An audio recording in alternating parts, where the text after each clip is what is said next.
جسے اللہ بلاتا ہے اسے کوئی روک نہیں سکتا۔ کبھی کبھی انسان صرف ایک خواہش لے کر چلتا ہے اور اللہ اس خواہش کو منزل بنا دیتا ہے۔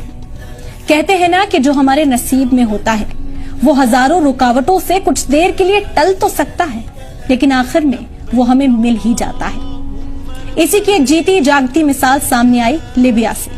عامر المہدی منصور الغدافی جو حج کے لیے نکلے تھے، لیکن ان کا نام غدافی ان کے راستے کی دیوار بن گیا۔ ایئرپورٹ پر انہیں روک لیا گیا۔ وہ چیکنگ پروسیس میں الجھے رہے اور فلائٹ بورڈ نہیں کر سکے۔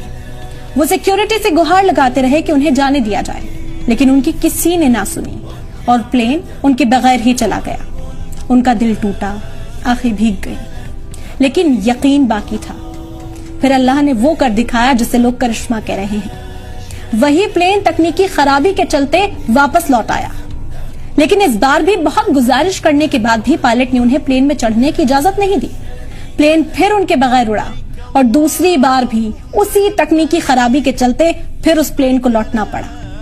تو جب دوسری بار خرابی ہوئی تو کیپٹن نے ہی کہہ دیا کہ میں اب تب تک اڑان نہیں بھروں گا جب تک عامر ہمارے ساتھ نہ ہو۔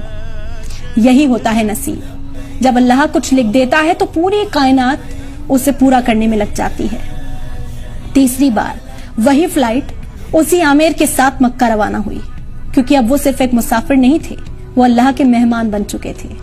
عامر نے بس اتنا کہا، اگر حج میرے مقدر میں لکھا ہے تو کوئی طاقت مجھے روک نہیں سکتی۔